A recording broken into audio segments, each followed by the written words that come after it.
In a quiet moment,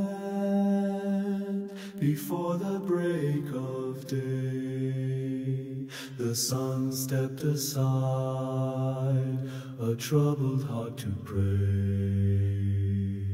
Like an obedient child, peer into his father's eyes.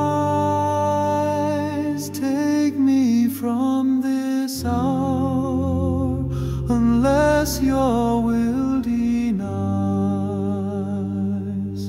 In wisdom and truth, he relied so very much upon a trusting faith in his Father's loving touch. Might this cup pass from me? He knelt down to pray. Not my will, but yours be done on earth this very day. He asked for no burden be taken away from him, but strength in the hour of the redeeming of sin,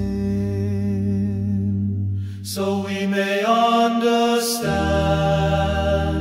the power that day remained in his Father's hands. For to die is surely gain, the gain of his children into eternal life. Bring them to me by pure sacrifice.